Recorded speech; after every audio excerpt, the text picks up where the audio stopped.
Hi guys, this is Holistic Health with Harry, and today we bring you a very special presentation on sunlight. Now, I did one recently, which I highly recommend you check out with Matt Maruka, 1 hour and 50 minutes of epic history of sunlight and the power of it. This one is another great one. It's my favorite top two. This one's a video presentation by Alexander Wunch, another legend who knows so much about sunlight, and you'd be wise to sit back and really spend an hour here with the man, watching the slideshow, watching the presentation, and him breaking down in extreme detail the benefits of sunlight in ways that we've often never think about and take for granted, but yet are very true and powerful and will resonate with you. So this is one of my favorite presentations on sunlight, which I rewatch regularly, and it's incorporated into my book, Sunlight and Sun Gazing, Summer Knowledge here, in my first book. And next year I will do a trilogy series on sunlight called Sunlight and Nudism, which will incorporate many of the things in this presentation and many of the things I've learned since. So enjoy this presentation and have a lovely day. Peace. This UCSD TV program is presented by University of California Television. Like what you learn? Visit our website or follow us on Facebook and Twitter to keep up with the latest programs.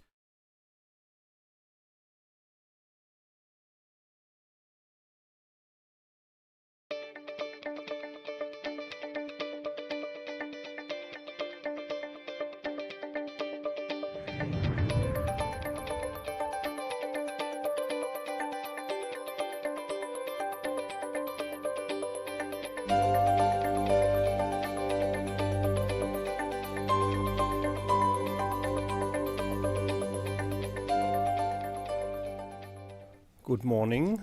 I'm very thankful to be here, to have been invited by Carol Baggerly to speak about the topic I love most, about light. In the past, sunlight was regarded as a divine power. In some cultures, the Holy Sun was even equated to God. Nowadays, sunlight is not fashionable anymore. Some experts even try to ban the tan. Others work on restrictions. The US Surgeon General issues a call to action on UV and tanning.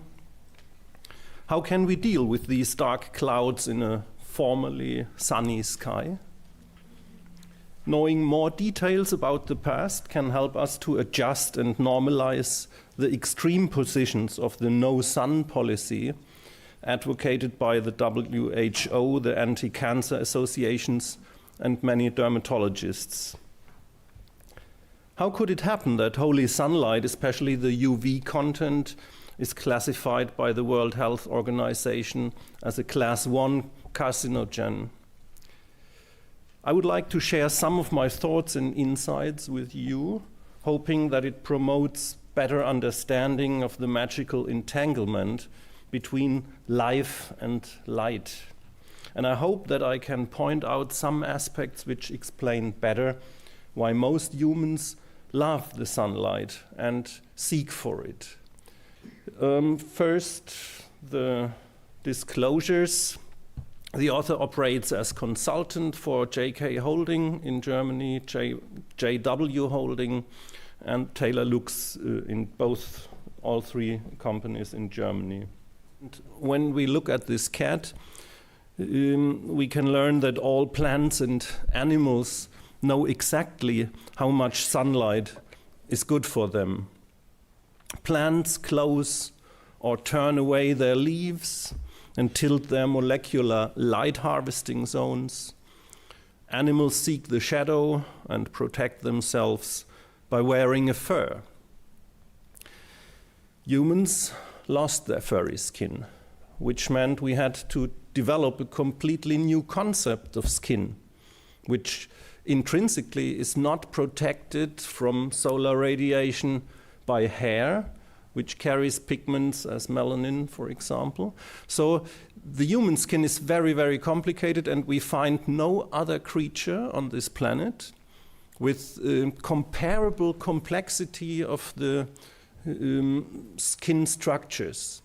And this I want to point out so that you can keep in mind that we have to be careful if we want to transpose findings from animal experiments, for example, to the human condition or to the human skin, because you cannot compare. Our skin is beyond comparison.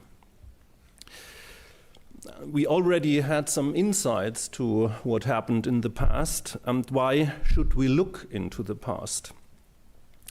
First, our ancestors and the ancestral scientists as well, they were masters of phenomenology.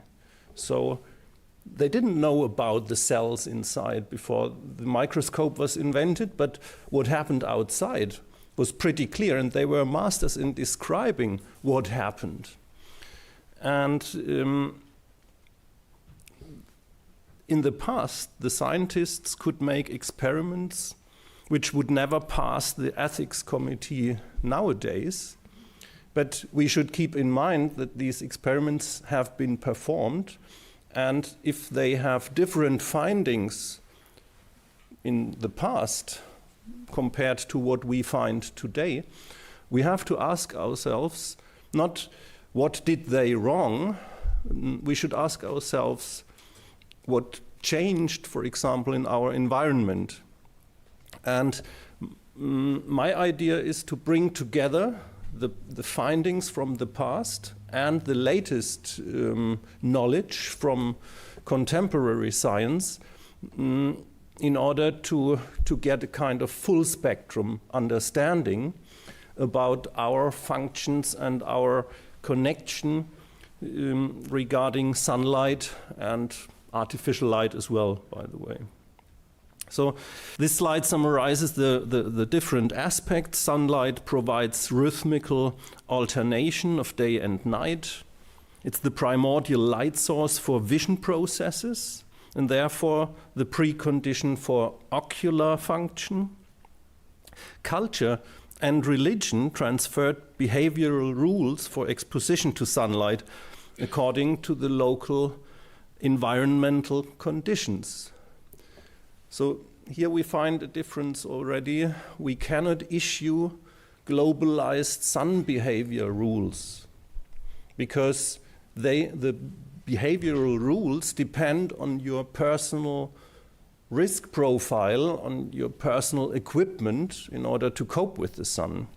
And what culture and religion provided in the former days, in a way, gets lost in our modern world, since we are not bound to our ancestral homeland anymore. Sunlight helped controlling germs in human habitats and on human skin as well. For example, this has been used in ancient Egypt. The systematic use of sunlight for medical purposes is reported from ancient Greece and Arabia. Natural and artificial UV was the most successful treatment modality against diseases of darkness until the 1950s. Here we see that some examples of sun or solar deities. Most ancient religions had a place for the sun. Often the sun was the highest deity. Religious rituals often conveyed the local sun behavior rules. The length of a prayer, for example, defined the duration of sun exposure. Dress codes provided protection from solar radiation. One example, when Herodot, he was traveling the Mediterranean area in the 6th century before Christ, he visited the place where the skulls of the deaths from the Battle of Pelusium were stored. And he found a massive difference between the Egyptian skulls. They were robust and quite thick, and you could damage the Persian skulls with little stones. So this is the first idea or the first report from the past that there was a connection between sunlight and the robustness of bones in the human system. because this was what Herodot was already reasoning, that the sunlight hardens the bones, the skulls, and he thought, yeah, the Egyptians, they shave their heads, they pray to the sun, they have naked skin, and the Persians, they would wear large hats and protect themselves from the solar irradiation. So he was the first to get an idea about things we later learned from vitamin D. So our ancestors could get from the sun, just to summarize, orientation, space, in time, in space and religion, culture, light hygiene, light diet, and they knew how to deal with the sun in order to maintain their health. Today, many of us get only bashing of sunlight. This used to be completely different, as we already have seen, but we don't have to look back to ancient Egypt. Even if we skip 2,500 years, we can assert that sun worshipping existed less than 100 years ago, or should I say, accepted sun worshipping. Living in the past often meant suffering from diseases of darkness. What are these diseases of darkness and where do they come from? Last question first. Mankind learned to handle these energy forms. You can see here King Steam and King Coal. The little baby is the electricity. The industrialization in the 18th century led to urbanization. People started to work and live in cities. The cities had dirt in the air. The smog reduced sunlight. The dirt came from burning the coal, so in a way transforming coal via light into other types of energy produced dirt and smog in the air over the cities, and narrow apartment blocks jammed humans together like stable rabbits, reducing their access to sunlight even more. And here is the answer to the first question: what are diseases of darkness? Rickets on the left and tuberculosis on the right. The population group which suffered most from the city life were the children. They couldn't develop strong and healthy bones and were stigmatized for their whole lives. At that time, physicians had no ideas about the mechanisms, but they started to take the lack of sunlight into consideration, because the little patients would recover if they were brought back into nature and sunlight. But children not only suffered from rickets. Tuberculosis was another threat to the population, affecting all ages and spreading its devastating wings over the civilized world. Here we see Niels Ryberg Finsen. This is the man who started to investigate the effects of sunlight scientifically. His research brought him the Nobel Prize Award for Medicine and Physiology in 1903, mainly because he had discovered a method of treating the skin manifestation of tuberculosis, a disease called lupus vulgaris.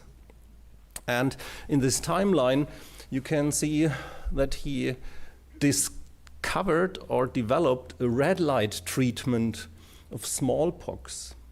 And in literature, you often find that he did some kind of color therapy, because he used the red light to keep the patients in rooms which were kept apart from sunlight.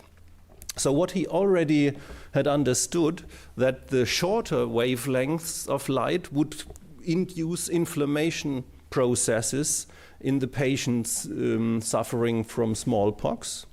And he found out that if he would eliminate the shorter wavelengths, the inflammation would not occur, and so the patients could heal, could regain their health in a timeline of 2 weeks or so. And this was the first time when in Europe medical professionals would register the name of Niels Ryberg Finsen. because his findings would help them to fight the smallpox epidemics. In a way, this led the idea that the shorter wavelengths can induce inflammation led him to the treatment of lupus vulgaris, and this was the reason for the Nobel Prize he was rewarded with. He discovered 3 basic principles, and when I say research and thorough research, what did he do? He, for example, compressed the earlobe of his fiancée and tried out what happened in terms of penetration depth of different wavelengths and things like that. He would take black ink and put it on his underarm, expose it to sunlight, and he would look at the difference between the blackened area and the naked ones. And then he changed the area of ink and exactly described what happened. So this was the kind of research, phenomenological research Vincent did. And he understood that light can penetrate the skin, it can kill bacteria. He knew this from Downes and Blunt several years before. These Englishmen had discovered that they could kill germs by using ultraviolet light, and that light can set the skin into a state of inflammation, especially the short wavelength part of the spectrum. And if you want to get an idea about this kind of inflammation, just think about a sunburn. Who experienced a sunburn in this audience? So you didn't know about how to deal with the sun. Maybe your parents didn't tell you, and I think this is something we could do better. For example, how long does it take from the overdosage, point of overdose, and the point where you can feel that you got the overdose? What are we talking about? Minutes? 2 hours to 4 hours? The dermatologist reads the erythemal reaction after 8 hours, after 24 hours, and so on. So it's a delayed process, and if we don't tell our children that they have to step out of the sun before they feel they have been burned, then we could do it better. You already saw some slides of the treatment method Vincent had developed against the skin manifestation of tuberculosis. This is the treatment of lupus vulgaris in 2 cases. Phototherapy was better than surgical intervention or radiotherapy, which were the other options, therapeutical options these days. It was the state-of-the-art treatment in these days, and now I will show you the treatment, how it was performed.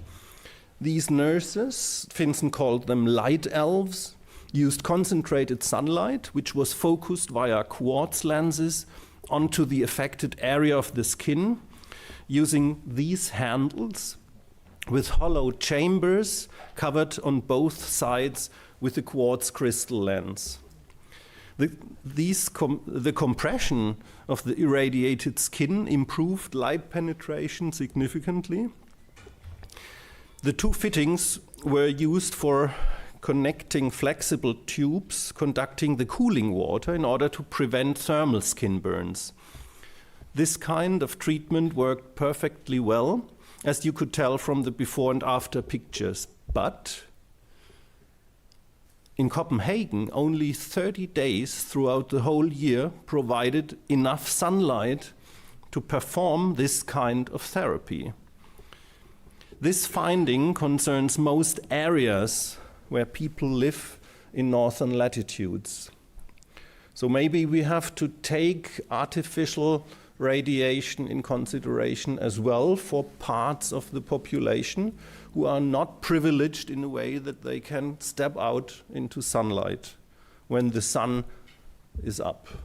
Since Vincent had thousands of patients seeking for treatment, He invented the treatment of lupus vulgaris using electrical carbon arc lamps. His work was like a spark which started a movement in medicine in the whole Western world called phototherapy. I would like to show you some more examples here. We see Auguste Rollier in Switzerland. Finsen's light hype promoted the heliotherapy in the mountain heights. And you could do the heliotherapy throughout the year.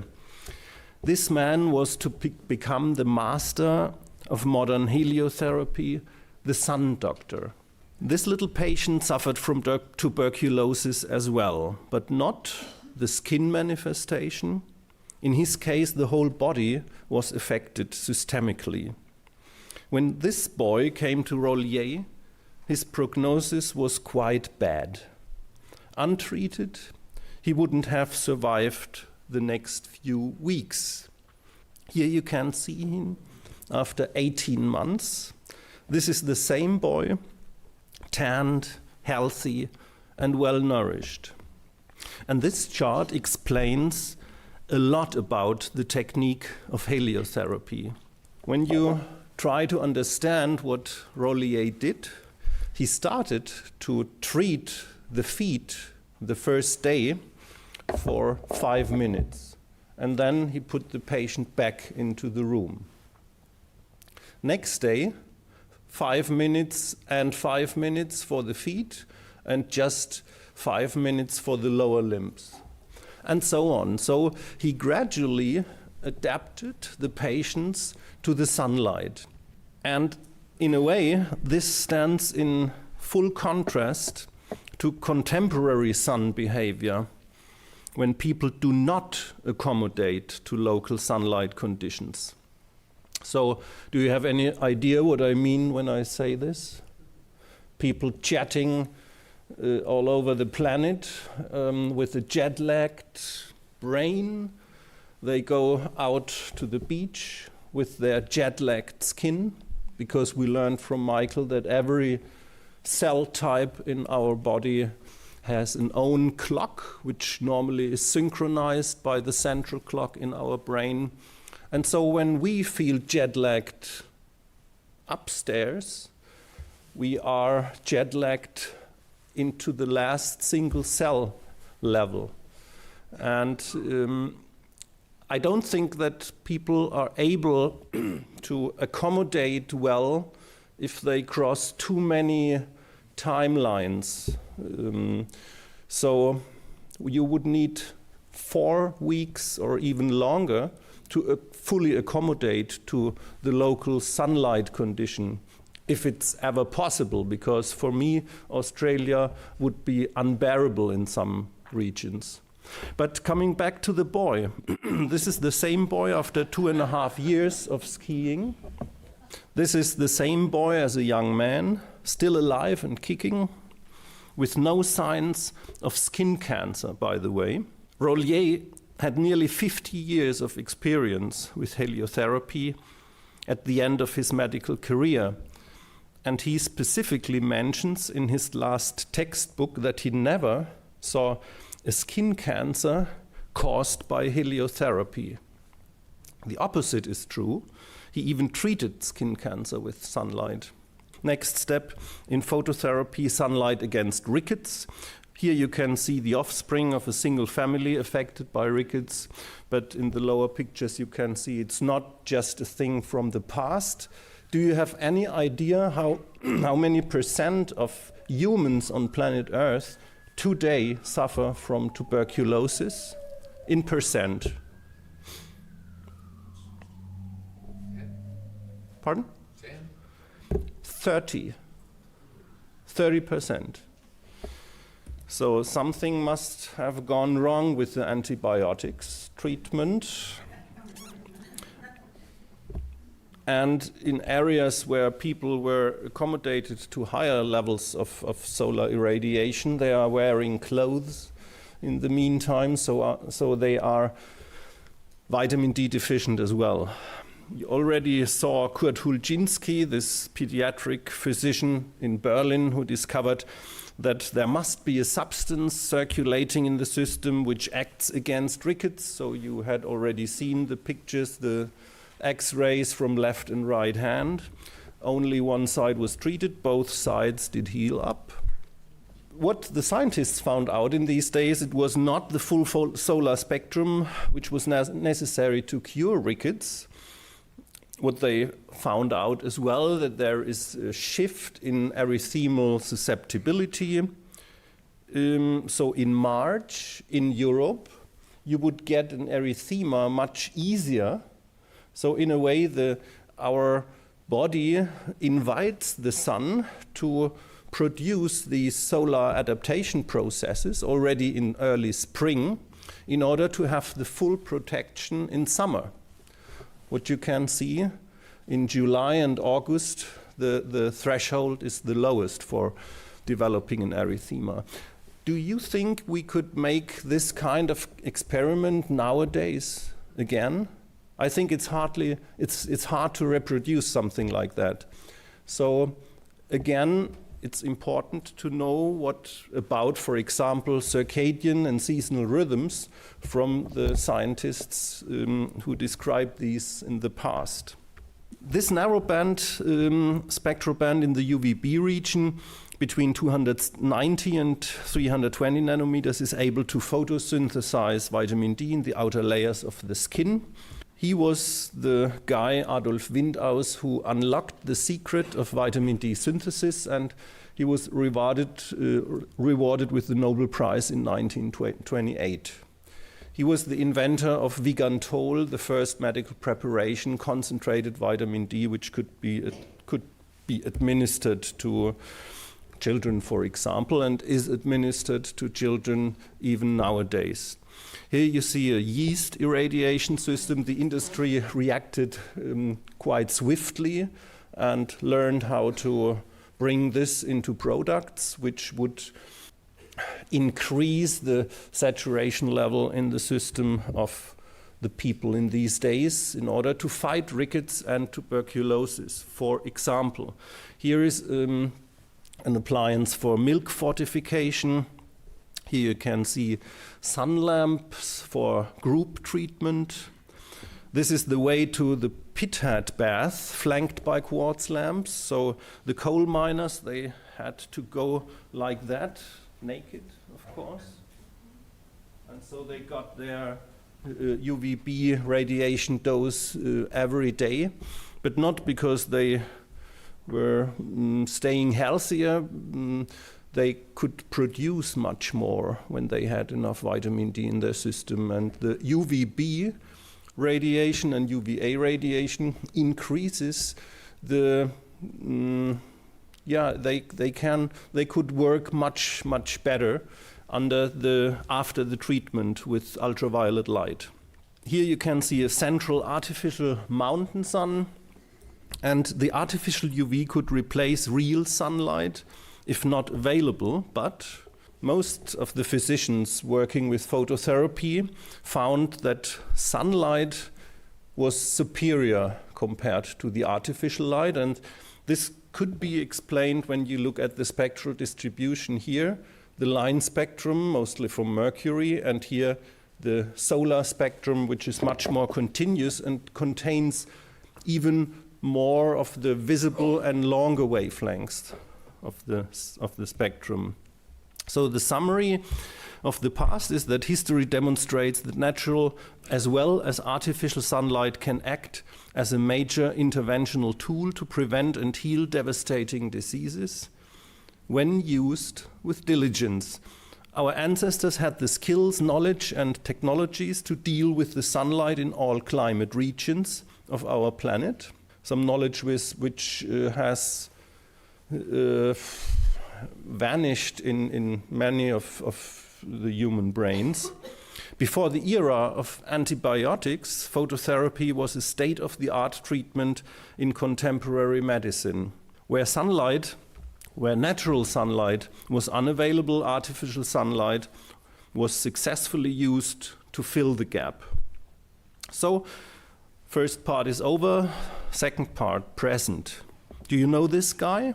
Yeah, this is a modern sun god. and I definitely would like to visit him. Is it far from here? No. Pardon? 300 yards. 300 yards. I have to take an own photograph. So we are talking about the present times and about the wall between the sun and us. Living in the past meant suffering from diseases of darkness, but honestly, has anything changed? We learned how to suppress the most evident diseases of darkness, but many of us still suffer from a lack of sunlight. Here we see some bricks in the wall, clothing, houses, workspaces, atmosphere, sunglasses, sunscreens, the change of the seasons, the time we have available to take care of our photonic exercises. So now I will come to my objectives. Sunlight shifts blood into the skin, changes the anatomical structure of the skin, is a sensory stimulus, and so on. Shifts blood into the skin. I call this dermal pooling. Do you have any idea how many % of the blood contingent you have in your system can be shifted under extreme conditions into your skin? 20%. More than 50%. So when you think about all the capillaries in your outer layer of the skin is about 10 kilograms of massive organ. If you would experience a very, very, very severe sunburn and the blood would be shifted into the capillary layers, it would look like that. Normally you would have 4 liters in the inner body and about 1 liter in the outer skin. And after an extreme light inflammation, this could shift to 1.8 liters in the inner body and 3.2 liters in the outer skin. And this is a deadly situation, of course. The risk of circulatory shock already is existing if you lose about 0.5 liters. So infrared and UV induces, if overdosed, thermal stress in your system. What does the infrared, the heat, the overheating, and what is the mechanism of the body to cope with or to counteract the overheating? It's just increasing the blood circulation to bring the heat out of this layer. Ultraviolet overdosage increases the inflammatory processes, and both the overheating and the inflammation can be responsible for this massive dermal pooling. And here again it's important that we have mechanisms, for example in the hair follicle, which produce this POMC, pro-opiomelanocortin. This is a precursor molecule which can be sliced and split into alpha MSH, ACTH, corticoids, beta endorphins, and so on. So even in a local system, our body is able to produce substances like ACTH, which are able to contract the capillaries to bring some of the blood back into the system.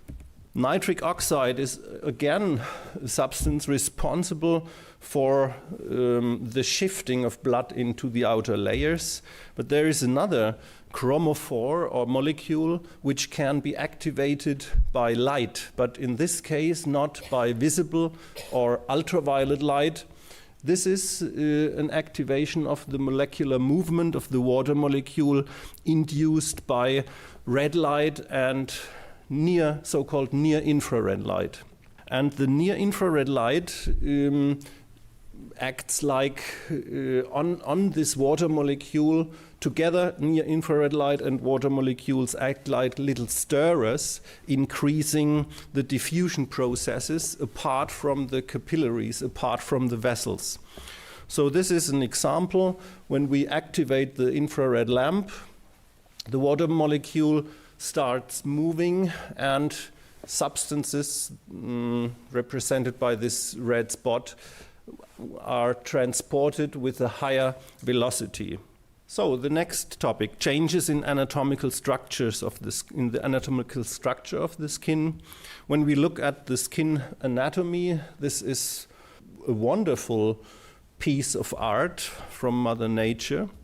And when we look at some of the skin inhabitants, I want to look at the keratinocyte and at the melanocyte. Then we have a look at the epidermis. The epidermal layer is just 1/10 of a millimeter, but it's the most potent UV filter. We already learned this from the presentation before.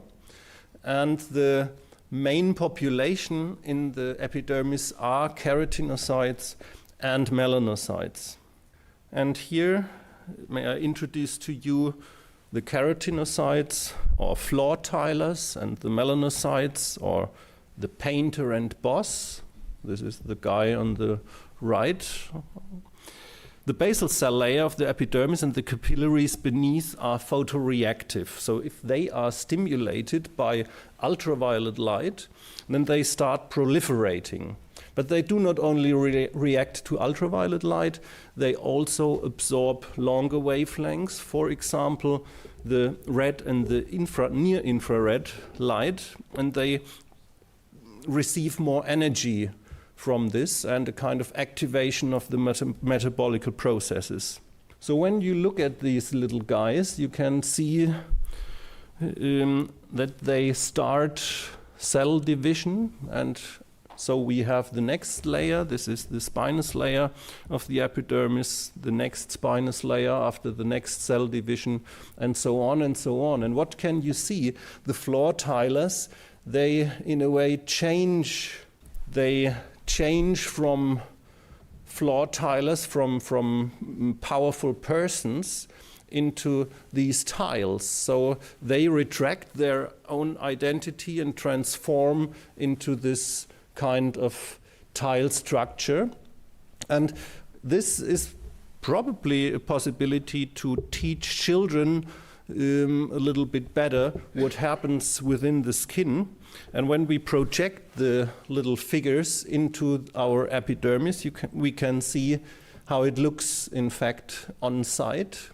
And the painter, as we already learned from Michael Hollick's presentation, he delivers melanosomes containing melanin to the floor tilers or the keratinocytes. And it's important that we become aware of the timeline of this mechanism, of the mechanism of solar acclimatization. There is a kind of thickening process going on, and the main purpose of the thickening is the build-up of a natural sun protection by specifically changing the optical properties of the epidermis. In the center of the picture, we see two melanocytes serving 30 to 40 keratinocytes each with melanin pigment. Since only the deepest layer of keratinocytes receives melanosomes from the melanocytes, it takes several turnovers until the keratinocyte and corneocyte layers are saturated with melanin pigment. And these are the 4 weeks I was talking about earlier, that it takes until you have the full protection built up under the local solar conditions. Besides the thickening of the corneal layer, which provides the most efficient UV absorption, melanin and DNA are the most potent ingredients for photoprotection. And since the keratinocytes in the spinous layer, they have plenty of DNA in their cellular structure, but they don't need the DNA anymore. So this should be demonstrated by this kind of transformation process. The DNA, which is not needed anymore, acts as a sunscreen, as an additional sunscreen in addition to the melanin. And when we look at the natural and chemical sunscreens, we can see here DNA is able to transform 99.9% of the photonic energy from short wavelength photons directly into heat. So they have a very high photoconversion rate. They only produce 0.1% in the form of reactive oxygen species, and 99% are transformed into molecular movement. The same is true for melanin, but when you look at the chemical sunscreens, those sunscreens which had been used 20 years ago, they have a photoconversion rate of just 10%, which means 90% of the photonic energy will be transformed into oxygen radicals, into free radicals. And even the latest sunscreens, they have a photoconversion rate of 81%. So if you use chemical sunscreens, they will penetrate into your skin and produce additional reactive oxygen species. So it might be better to use those sunscreens which just lie upon the skin. The story of Siegfried in Germany, he took a bath in the blood from the dragon, and there was a leaf remaining on his back. And this place was unprotected. So he could be killed by a sword on this particular place. And when you hear that this shimmering, non-cosmetic sun protection stuff you can put on, which is shimmering and it doesn't look good, then you could tell your children about Siegfried and his story, because if it shimmers, you can see where you put it on, and you can protect yourself from unprotected areas, which could develop a sunburn as well. So we talked about the light colors, the hyperkeratosis. We talked about the timeline of building the protection fully from winter skin into summer skin. It's about 4 weeks. Sunlight is a sensory stimulus for the interoceptive system. What does this mean? So maybe we have time for a little experiment. What is the first sensory signal when sunlight shines on your skin? What's the first? Heat, yeah, it will become warm. And where does the heat come from? The main energy which can be felt as heat comes from the short wavelengths, because the short wavelengths, they are absorbed by most all of the chromophores in the skin. And the red light and the near infrared selectively only activates the chromophore water, activates metabolism, but does not shake non-selectively all the molecules. So the heat we feel in our skin mainly comes from the shorter wavelengths under solar exposition. So we are through with our experiment. And some facts onto the skin. We have in 1 square cubic centimeter of skin 6 million cells, 1 meter blood vessels, 4 meters of nerve fibers. So the skin is filled up with sensors which tell us about the skin condition. And when we go out into the sun, the thermal and photochemical stimulus can be very pleasant and comfortable if we have the right dose, of course. Sunlight induces biochemical reactions via photosynthesis. Here we have some examples. Vitamin D, histamine, sulfhydryl groups are photosynthesized under the influence of, in this case, ultraviolet light. And the other part tells us about the photolysis, the photo-induced destruction, adrenaline, steroids, testosterone, estrogen, thyroid hormones, DNA, RNA can be decomposed under the influence of ultraviolet light. And this is what we call photolysis. When we think about being 1/10 of a millimeter under the surface of the skin, in this area here, we have a lot of blood. And what do we find in this bloodstream?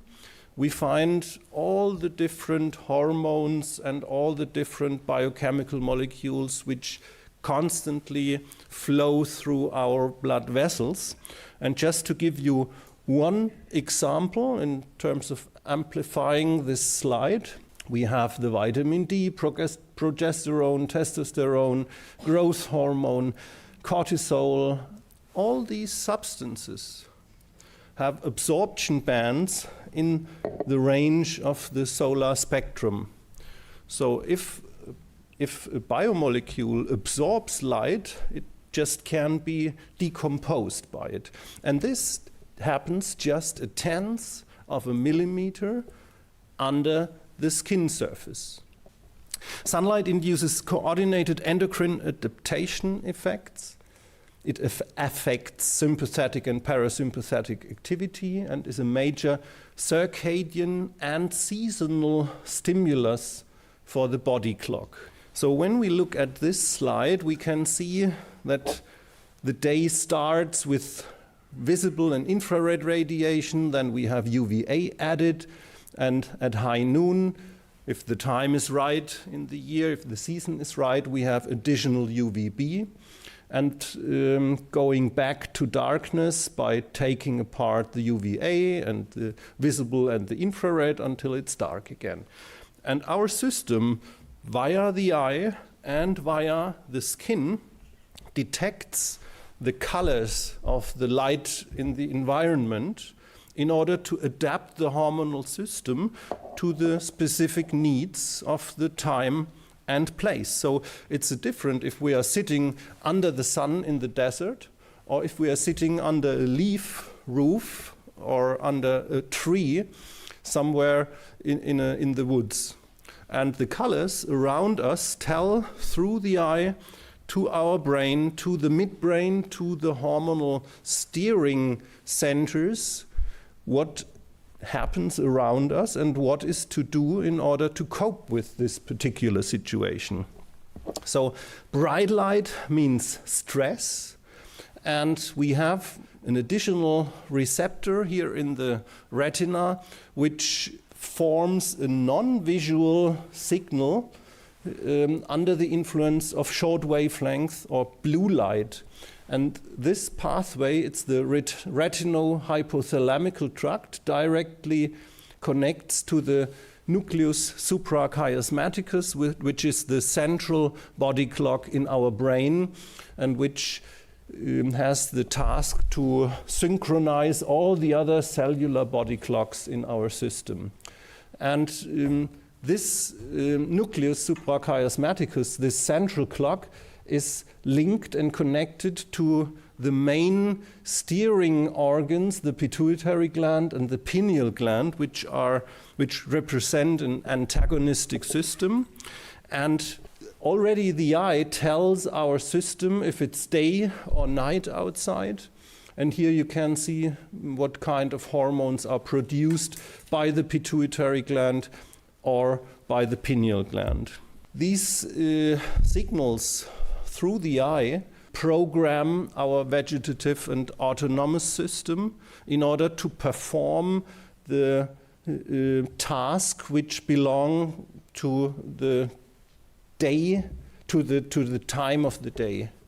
But anyway, we don't stop at the circadian system.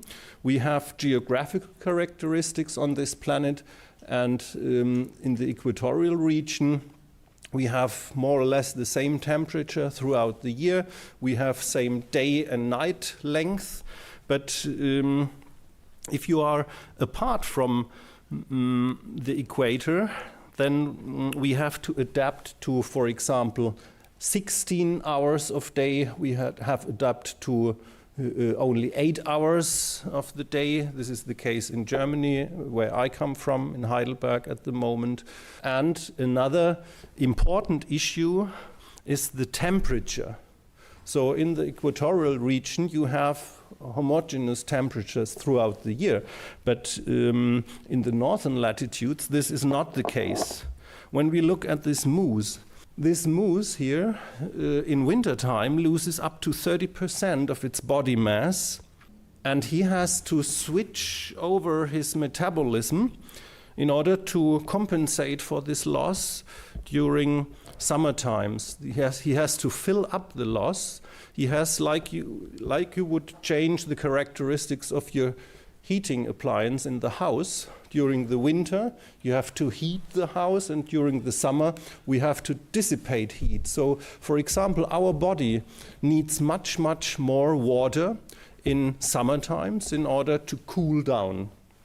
And this is one of the reasons why I call the vitamin D, which is found again in this slide, produced over the skin, the vitamin D, reacts or regulates the organ function, as well as the melatonin, which is the hormone of darkness. And these both influences, they take care that we adapt to summer and winter, day and night. And the seasonal stress hormone, vitamin D, this is a point I was thinking about quite often. Do you think we still have winter conditions nowadays? Even in winter, when you are inside, you have 20 degrees of Celsius. You have the same conditions thermally throughout the whole year. And this is the reason why I advocate to keep summer levels of vitamin D throughout the year, as long as you are not exposed to extreme climate conditions like winter cold areas. So this is the hormone of darkness, and when we talk about sun and daylight, we have to talk about darkness as well. Not only the sun is important, take care that you have enough real darkness at night in order to keep the balance in your system. So we come to the future, and so what's the problem? The World Health Organization, the US Surgeon General, and many dermatologists teach us everything about skin pathology, but forget to teach us the essential knowledge about skin physiology. How long does it take until you perceive your erythema reaction, and so on and so on. To classify an environmental factor like sunlight as a class 1 carcinogen creates a double bind in humans, especially in those who love the sun. To draw conclusions from petri dishes and experiments with nocturnal rodents and apply them to humans, this is a problem. To extrapolate from isolated effects of artificial UV radiation to full spectrum sunlight, this is a problem. To me, by the way, the classification as a carcinogen 1 is the same as if the World Health Organization would classify oxygen as a class 1 carcinogen, just because it's the precursor molecule for reactive oxygen species or free radicals, which often are the starting point for cancerization in a cell. So, again, another double bind, we all should stop breathing. Sunlight provides a full spectrum. Here we can see just several examples, the vitamin D, the UVA nitric oxide production, the visible part of the spectrum, what we can expect from the visible radiation.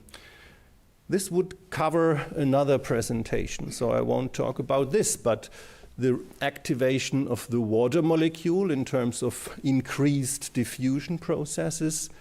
The infrared A, you can find hundreds of publications of scientific papers on wound healing, for example, on elevating levels of energy in the cell by increasing the concentration of ATP.